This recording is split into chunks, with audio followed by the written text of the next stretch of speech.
Saka Munaje Buddhaya. The Thai Sangha.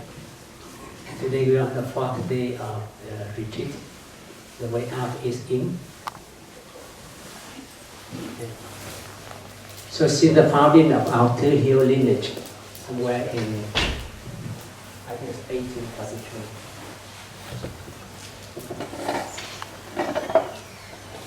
Our lineage, our family branch, have gone through 5 ancestral teachers, and the most recent one is still alive. Our teacher Trần Quang Nhật Thành, he is 93 years old now. So there are continuations.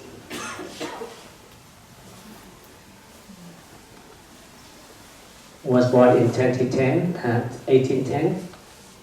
He died, when his teacher died, he's 37 years old.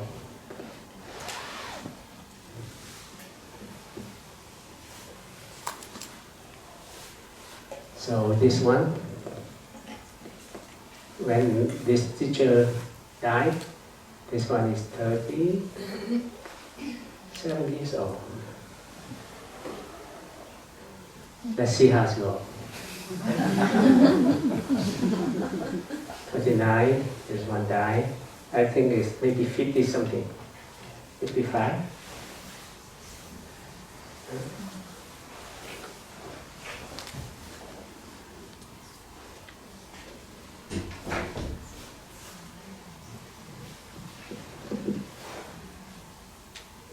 And so there's always continuations. Mostly they are from Hue, the area, Hue, Quảng Trị, where from Vietnam is the area that has the most monks ordained.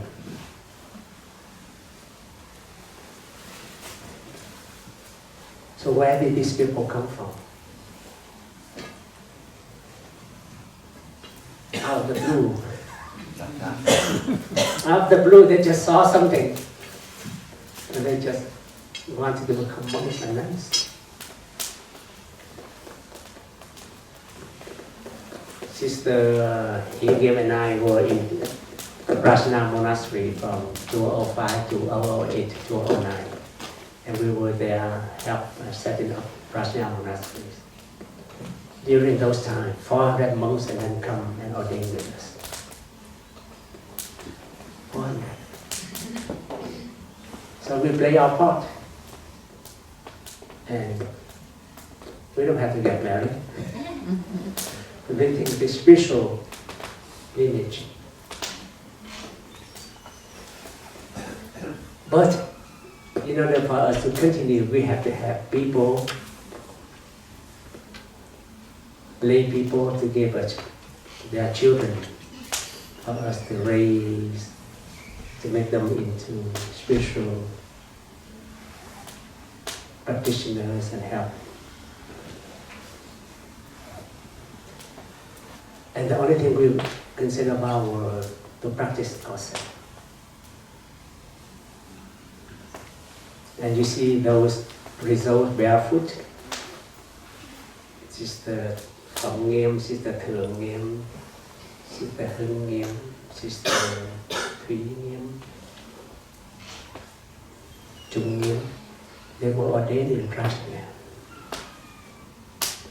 Now they come here. So continuations. And the only thing we do is to practice. Practice, they will come.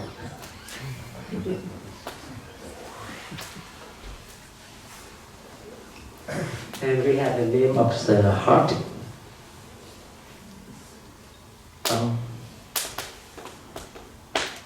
You see that we are the 9th generation. We're the 9th. Thầy Trân is the 8th. Thanh is the 7th.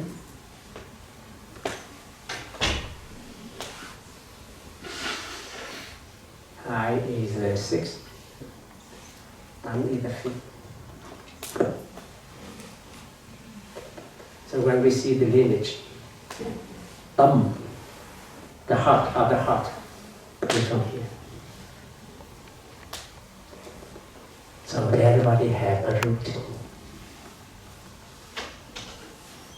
And where these Australian people come from? Back in the old days, they were from England. They were robbers. They were criminals. They were sent here.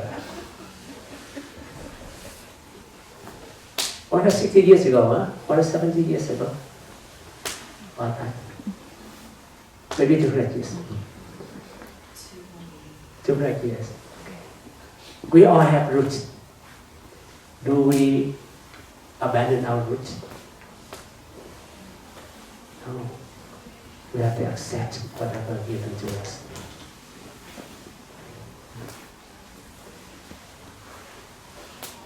We took over the lands of the Aboriginals to make the lands our lands. We have to live, we have to accept what the past have done. And if the past have done something wrong, we will fix them. But we cannot abandon, we cannot reject our past.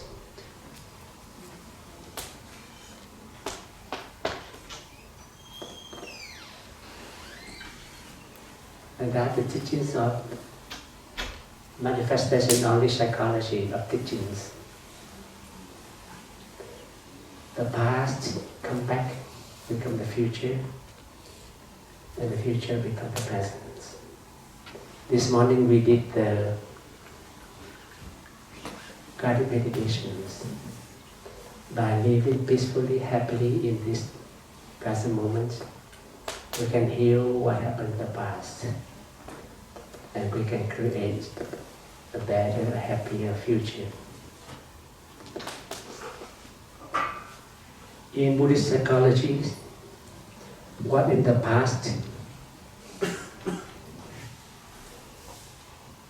manifests in our body and mind and sits.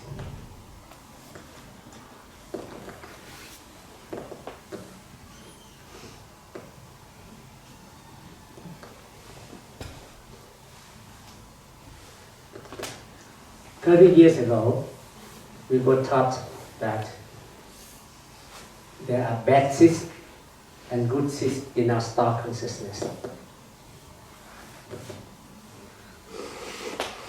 So if there, let's say this seed is an anger seed,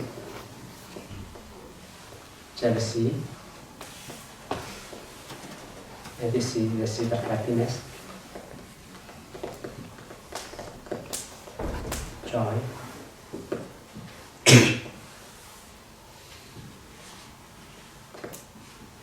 So these seeds are passed to us by our ancestors, generations after generations, millions of years. Our ancestral beings were sharks, the shark in the oceans. The shark is the eldest living things that still exist today. They have been there for 500 million years. And the shark, it was quite aggressive, is very aggressive in attacking. It can smell blood miles away. A single drop, very small drop, a shark can smell it miles away. So the shark are very sensitive to smell of blood. And the shark was quite aggressive in attacking. And that's why we inherit today. When we attack, we're like a shark. Rattles, attacking, fighting. But the shark attacked smaller fish. When those smaller fish were attacked, they're afraid. attacking, afraid, going down. And that's the fight of light syndrome that we learn from today. Aggressive of the shark, the flight of the smaller fish run away. Survival instinct. The shark attacks because it needs to survive. It needs to eat food. The smaller fish run away because it needs to survive. So don't be surprised if at times we ask ourselves, why I am so aggressive? Why I am so afraid? Thanks to the fish, we have those.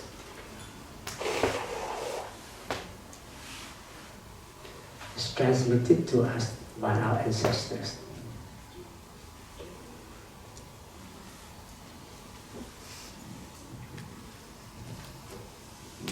We have the practice of the four right religions.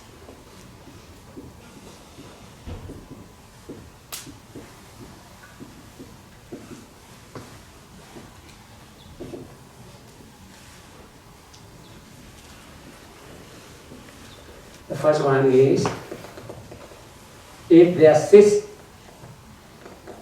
the seeds of anger, of unwholesome seed, have not arisen in our mind consciousness, do not create condition for them to arise. So anger, when somebody says something, you don't look good on this dress.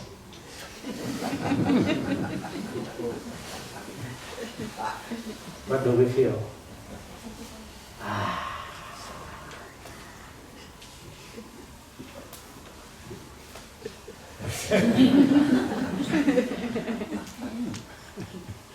And then, oh, you look fabulous in this dress.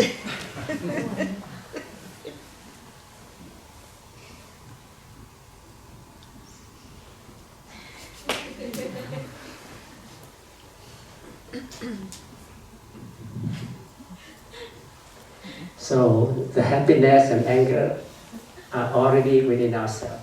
Just wait for conditions to happen.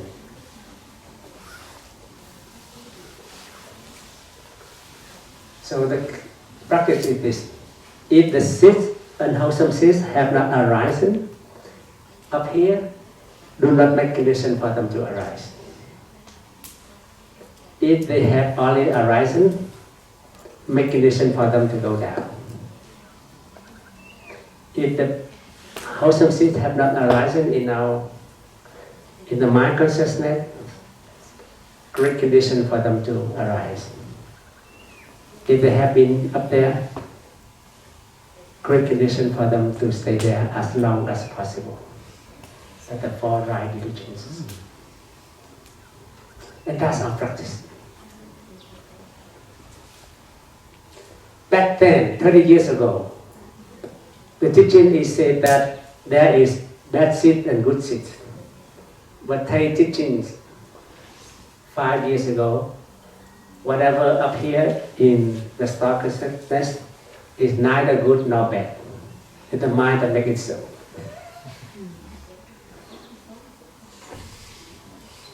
Because anger, aggressiveness of the shark is needed for the shark to attack.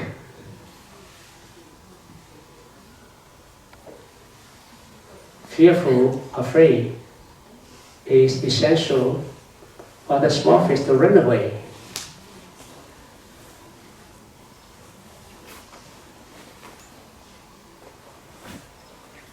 So whatever happens in the world is neither good nor bad. It's the mind that makes it so. So how can we interpret it?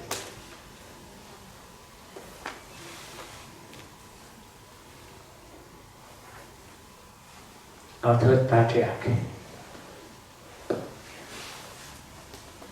who was asked to be a monk by the second patriarch.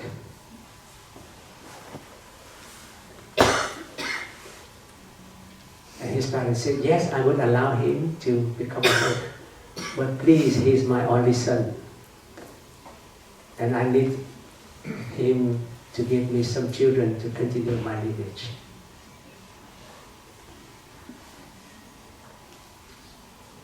So the second patriarch agreed. And exactly that's what happened. So when he became a monk, maybe in his 20 or 30 or something, his family called him back. And he had to disrobe, become a lay person.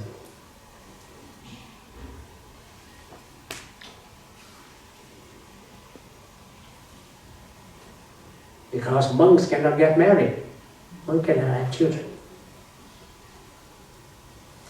He has to do his duty, produce some boys and girls, and then become a monk again, from the start.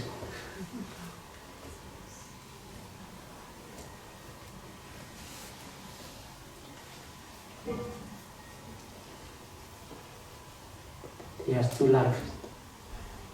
And then, because of that, he became a much very diligent. He developed so many insights, and he became our third patriarch.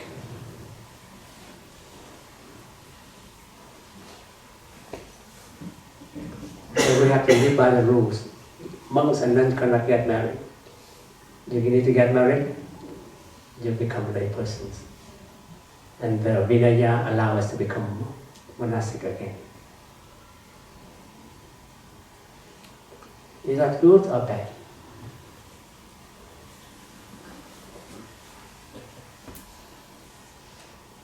In a way, the second patriarch was not that happy. Oh, he took my disciple back. But then the father said, oh, the teacher was so good, he kept his words, and now I can have my continuation.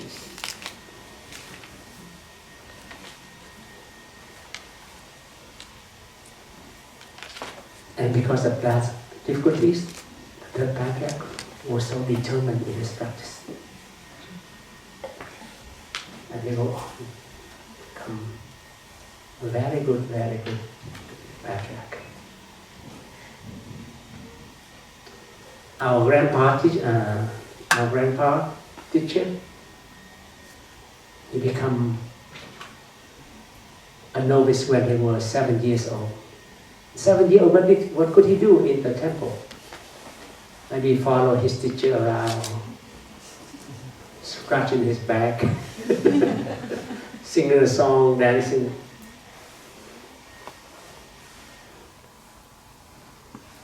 So his elder brother actually, after the teacher passed away, his elder teachers become his teachers.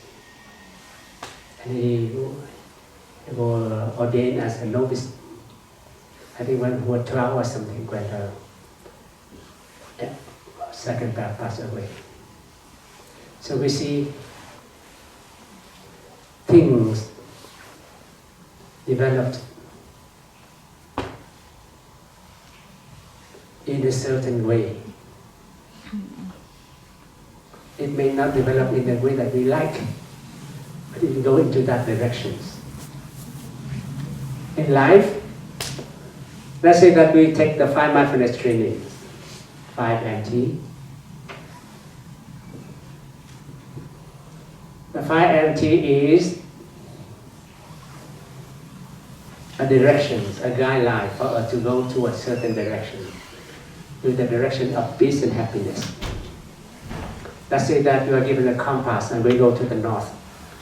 Go north, young man, go north.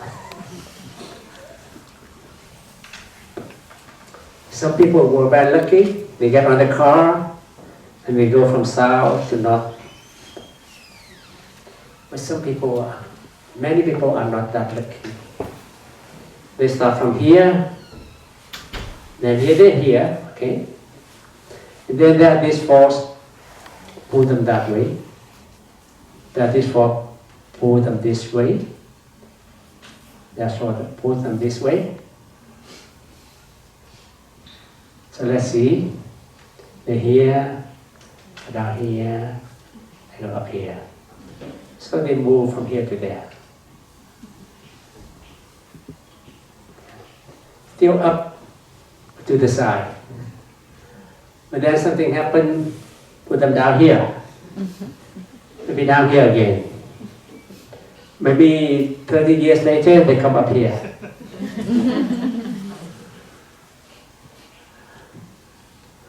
They still go north, but 30 years later. Many of us belong to the second group.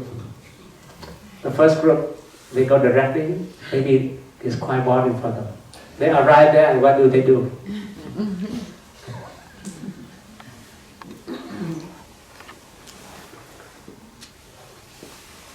They just say that things are not as easy as we think.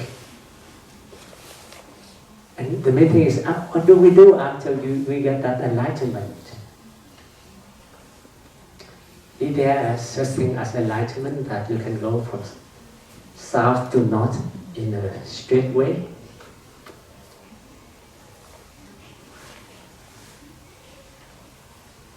The Buddha said no.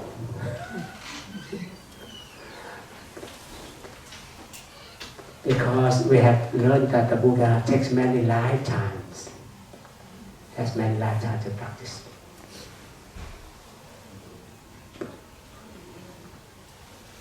If something get lucky, get enlightenment like that, because he had gone through so many things, so many difficult things before.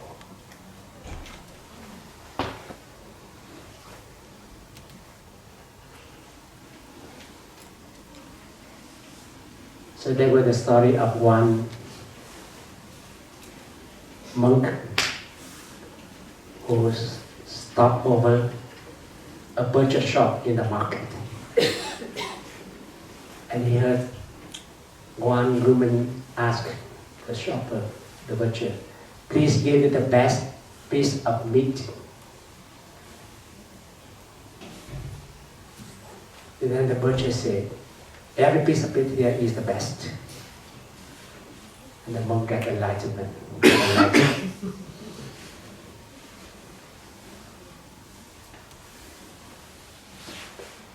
Can we get enlightenment easy like that? That monk has suffered a lot. Many years fighting over the idea of good and bad. And suffer that in ignorance, discriminating good and bad. And then he heard this saying, everything here is the best. It is the mind that makes, it's your mind that discriminating, everything here is the best. And then he got enlightened. So it was discriminating mind.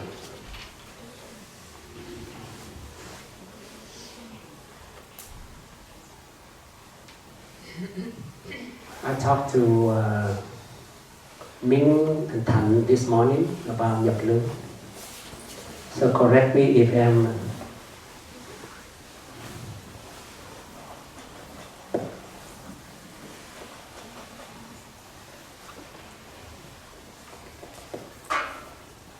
Ming and Tan bought the lands in Nhập Lưu, and he have started it, and he donated to Plum Village in 2007, 2005.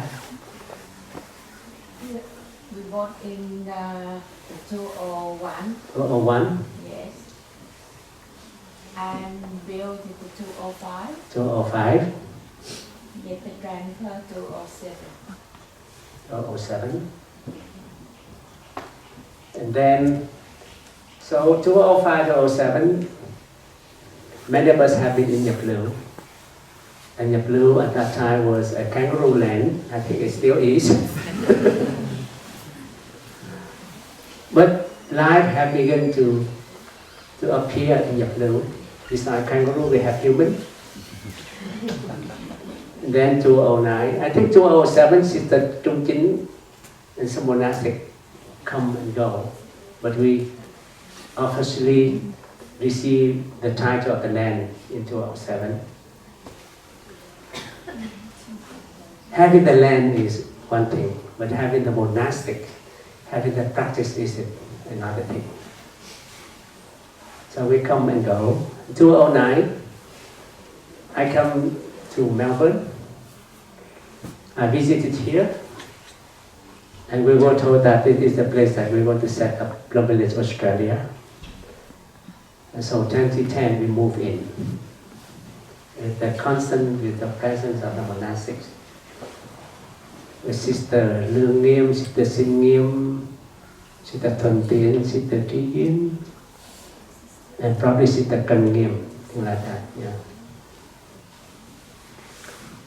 And monastics have been continuously present there since that time. 2001, next year 2020, 20 years.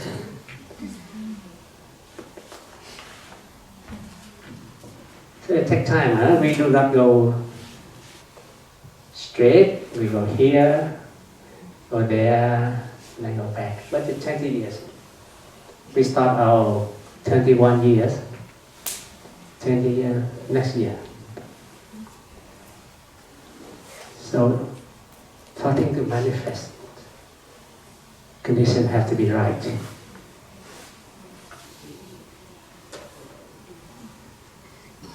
And we have to try things here, things there. There is no such thing as deterministics.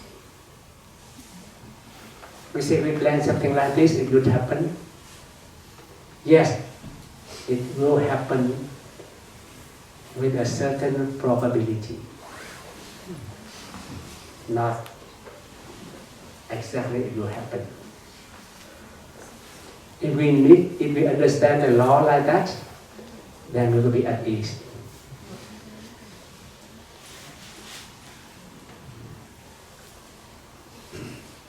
So we have 7 sisters now. Where have all the monks go? Where have all the flowers gone? Where have all the monks gone? We have been waiting for them for 10 years and they have not shown up yet.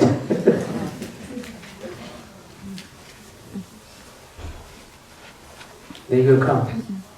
We just don't know when. But they will come.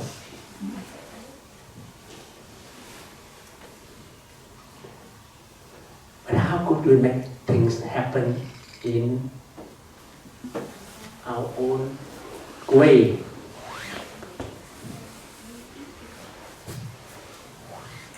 First, we can't. The answer is we can't.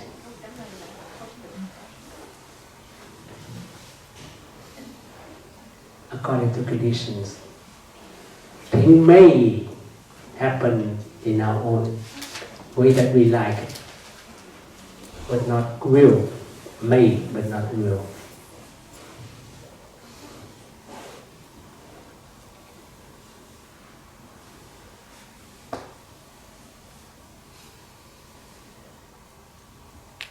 When I wanted to become a monk, I want to make sure that I can go smoothly without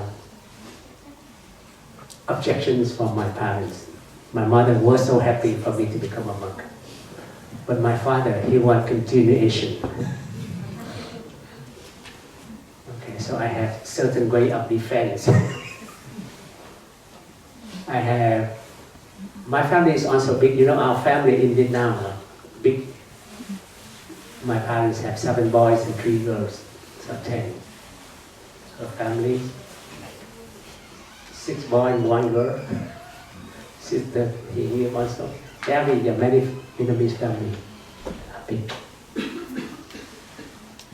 So I have 3 brothers. By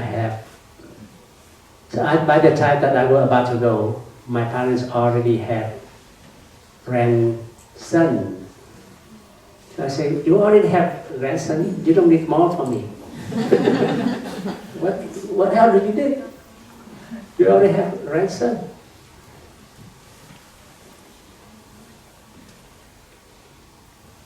But my parents were not happy living with each other in the early days of marriage.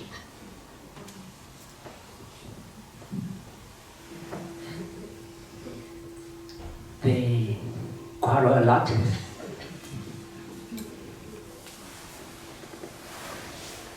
And I live with them because I was probably the only remaining no married children at the time, child at the time. So when I was about to go to the monk, become a monk, I asked, I had dinner with them, I say, among the three of us here, I want to ask these questions. If one of us die, do two other people have regret? Have any regret? I say that if my parents die, I don't have any regret. I have been a good son, I have done this and that, supported the families, I have no regret. My mother said, if my father and I die, no regret for her. Has been a good wife, a good daughter-in-law, good mother, no regret. My father said, if I die, he has no regret. But if my mother died, he has some regret.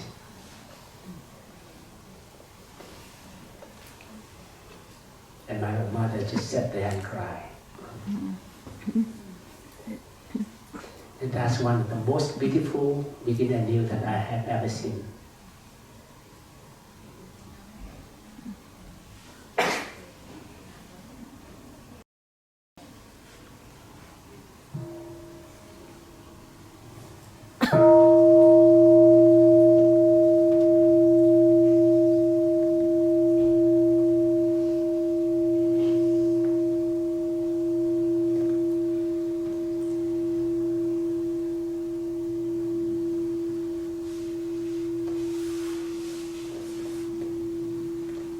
Then after that, we went to some place, have a marriage, attend a marriage wedding ceremony for a cousin. I was there to help. And my dad still wanted me to stay home. And we have a store, and he said that this was beautiful, why don't you get to know her? And he also asked the girl, do you have boyfriends? This and that. She wanted to do a matchmaking for me. I said, no, Dad, I know more than this girl because I was quite active in the community. So when he introduced some girls, I know her. So there's no need of introductions. But then, I know that he still didn't like me to want me to go yet. So at that time I was 36 years old, 97 years. We ran on a hotel and we stayed in a separate room. But at that time I just come in and I lay down next to him. And I talked. I just lay down there. Just like when I was a child, 5 years old boy, lay down with his dad. I didn't say anything, just lay down there. A 36 years old man lay in bed with a 65 years old man, father and son. And then I chat a little bit and he said, you go home and prepare to go. And that's the best thing that I could do. Dad, I'm just son, but then also I have my own future. Then on the way back, we go on the airplanes. Dulles Airport.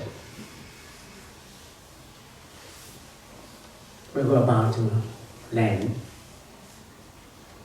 I didn't pay any attention, I just waiting for it to be landed. But my mother, she told me, look, it seems like the plane had tried to land for half an hour, but it just keep going around and around. And then I heard an announcement, dear passenger, we have been trying to land, but the landing gear did not come out. So we are trying to empty the fuel, and we're trying to land with the belly. So my mom is sitting with me in the back, and my dad is sitting in the front seat in the overhead. I told myself, what is happening? I was about to become a monk. This one is about to happen. But at least when mom and dad are here, I think when we die together. That's only my consolation. And I hold my mom's hands. My dad, he did not practice Buddhism, but then he sat there calm. But when I sat there, I said, so lucky my dad has said, I'm sorry to my mom. So he can go peacefully. So if you have something that you're sorry, you have made some mistake with your loved ones, please reconcile before it is too late. You will find way just like I did with my mom and dad. Do you have any regrets because one of us died? You don't have to have some kind of ceremony, just pick it up the phone. Dad, I'm sorry. And then your dad say, what are you sorry about? You said you need to say sorry. Just explain. Just say I'm sorry.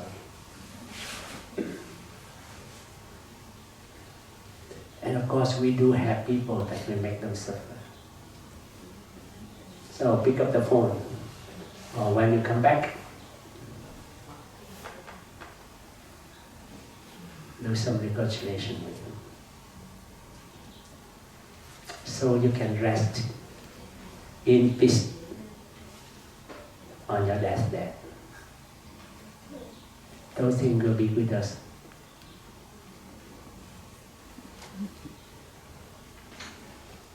And it's a part of the way out is in.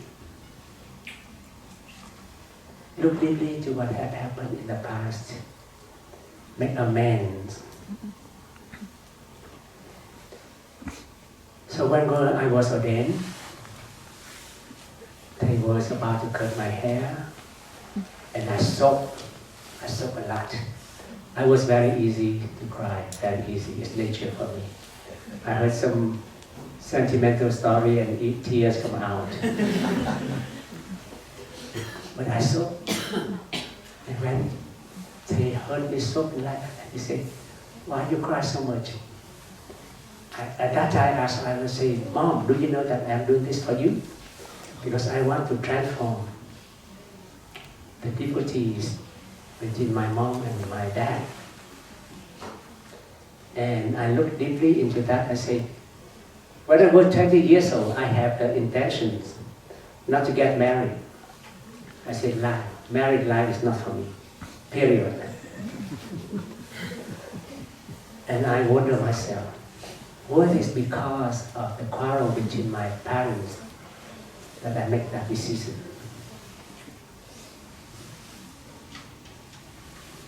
Because many people make decisions based on their family life. If my mom and dad is fighting like that, why should I get married? Because it may turn out to be like that.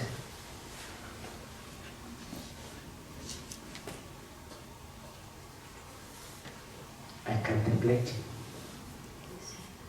Luckily, the answer was no, this was not because of that. Then what happened?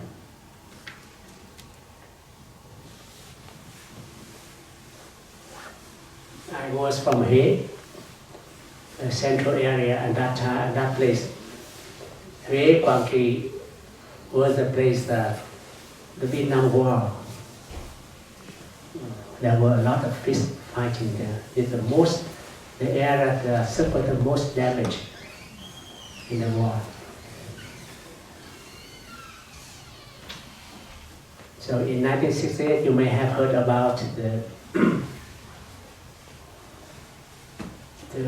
Hue massacre. That a few thousand people were buried alive by the North National Liberal Front in the South, the Viet Cong. And so it's with the history things. So I was from Quang Tri. I was sent to. I was from a village, and I have seen people, die of the war.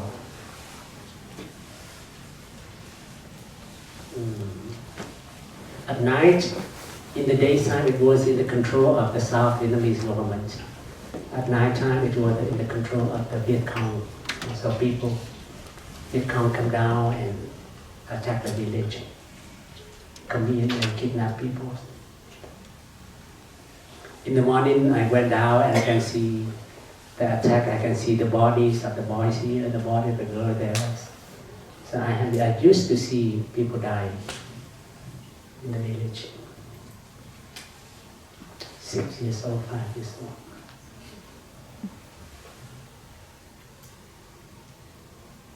And then I was sent to the boarding school in Hue. It's a kind of area that's quite safe after the 68.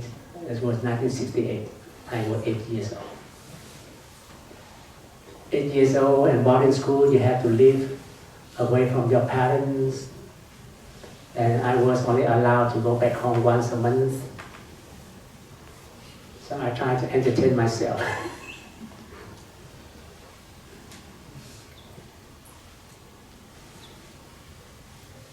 So at one time we played hide and seek. At one time I was alone. I walked from one end of the yard, schoolyard, to the other end. Straight,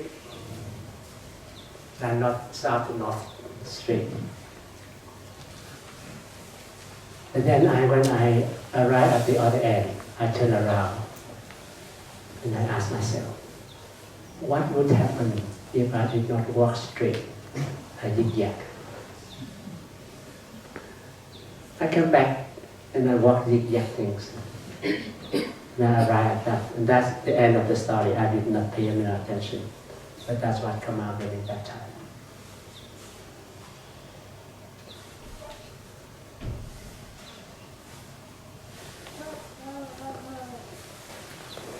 On one of the trip home to my family, the roads were damaged because of the floods and also the fighting. The road home was not easy. So we had to stop and walk across a broken bridge to the other side. I and my brother walked to the other side. And my parents and my younger brothers, my elder brother and sister were there. And they were there to greet us. And we eat popcorn. In a cold day, I was the happiest boy in the world. Under the love of families, of brothers and sisters, parents. And then in Hue they were attacked, and I also went down to the market to see the Viet Cong were been killed. So I happened to see one guerrilla. I think he was shot in here and died, left dead in the market like that. I think that's a way for the officer to scare people away. If you attack, if you come back and attack, you will be killed like this. An 8 years old boy, so I saw that. And I become scared. I saw that people before, but this one is very close to me. I'm scared.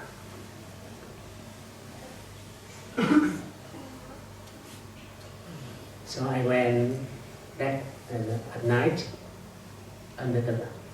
there is a dormitory that the boys, usually they're about 7 years, elementary to high school, so from 6 to 18 years old we live there. And I was afraid, so I ducked under the bed. The bed, and then I slept under the bed.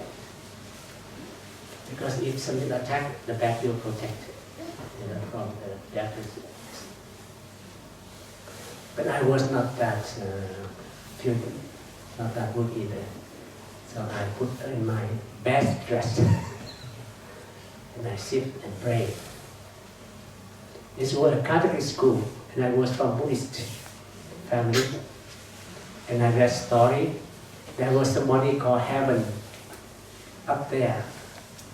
So I need to pray, and I don't know who to pray with. But I know there was Christ, there was Buddha, and there was some kind of fairy up there. So I guess it's heaven, ông trời. And I pray, I say, oh, dear God, dear Buddha, dear Christ, I went to see my family, and I want to have the chance to see my family, and I don't want, I want the road to be smooth so that I can see my family, and please help, make it happen. But then, I say that it was quite selfish if I only asked for myself. So I added in something later, and then please help the war stop and things have peace. As a way to sweeten my prayer, so that God and Buddha and Christ will not say, you're very selfish, you only ask for yourself.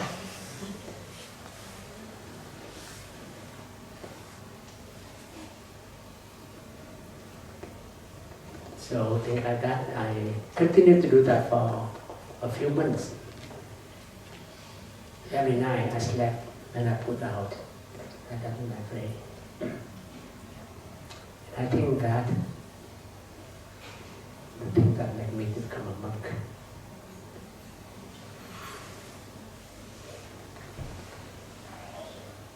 It's not my mother's father quarreling, but my parents quarreling is a factor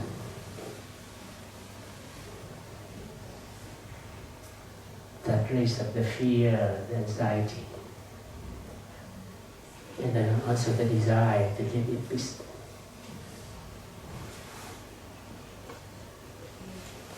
So when we raise our children,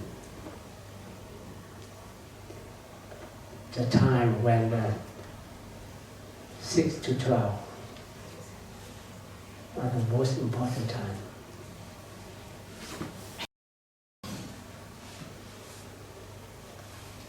Our life have already been formed.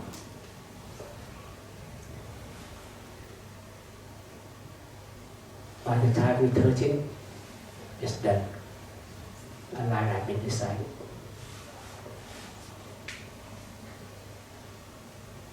Pay attention to our children when they are young. We have a saying in Vietnamese, teach your children when they are young, shape your life like that.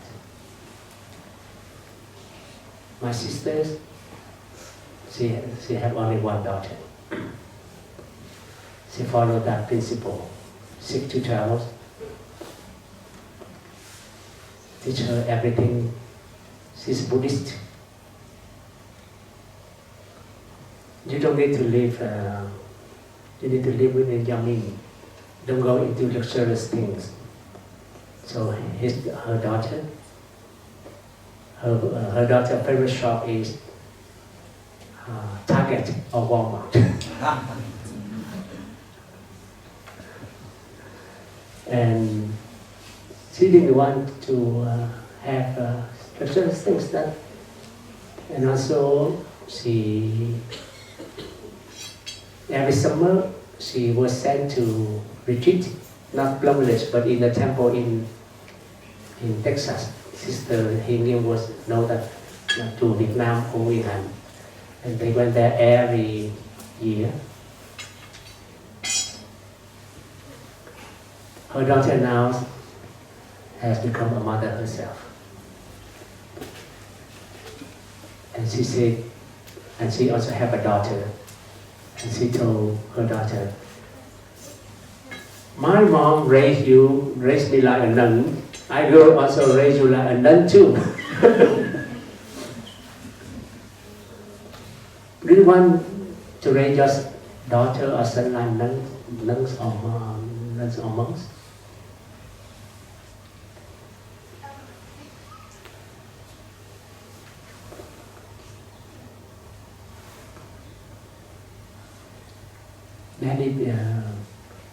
Of course, monks and nuns cannot get married, so their daughter they can get married. But the thing was, it's the behavior, it's the characters, it's the way of life. The 5 mindfulness trainings, the 14 mindfulness trainings, is the way for us to live a spiritual life. So, if you raise your children according to the 5 mindfulness trainings, you're raising your children to live like a monk or a nun, ordinary. The 5 mindfulness training is basically what the monks and nuns practice. We have more concrete ways to do things. So you do not practice anything different from the monastics. The 14 entities is a further step in the practice, but still the 14 mindfulness training is an extension of the 5 entities.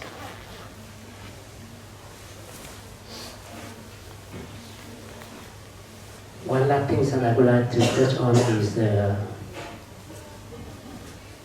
ancestral, the lineage, the continuations.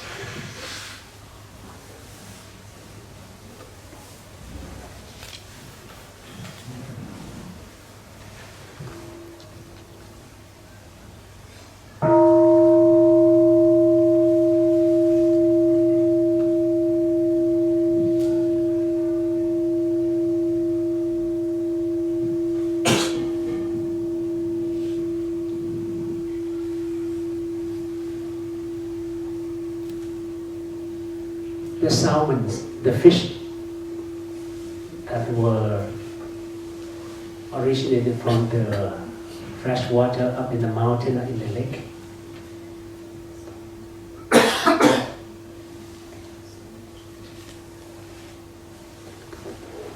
The male fish just lay the sperm, the female fish just lay the eggs, and by the law of nature, those egg and sperm will combine and produce the offspring.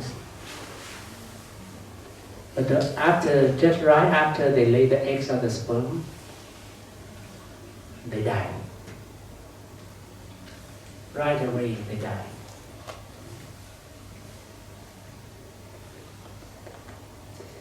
So their life have to be extinguished so the next generation can continue.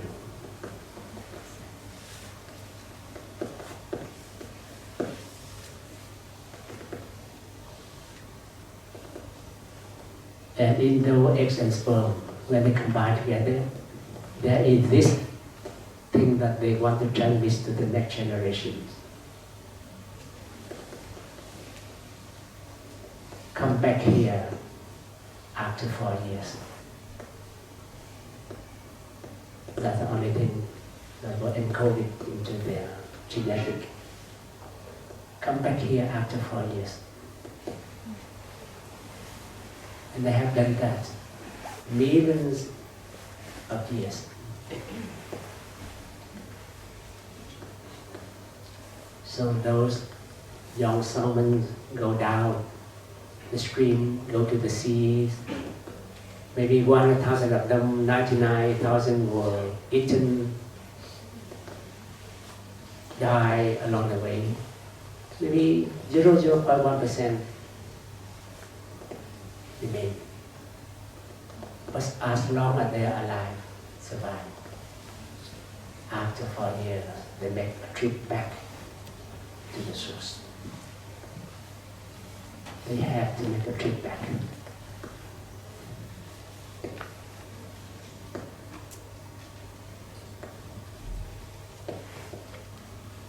And I think maybe in the spring, they come back. But now many rivers, many streams, many upstream have been made into dams, water, hydro power things. But the people now, they try to help. They make water elevators, they make mechanical device for those fish to come back. When they go back there, the same process begins.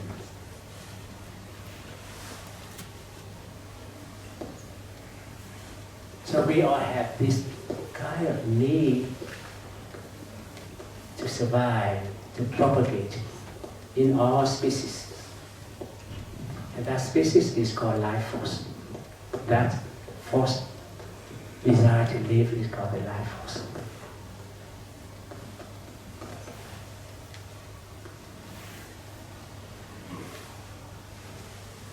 We have Yaplu for 20 years.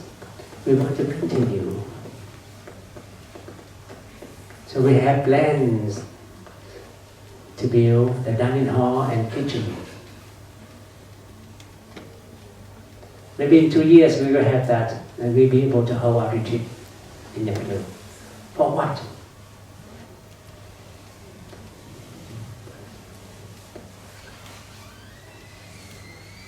Same thing. Every 4 years you have to come back here.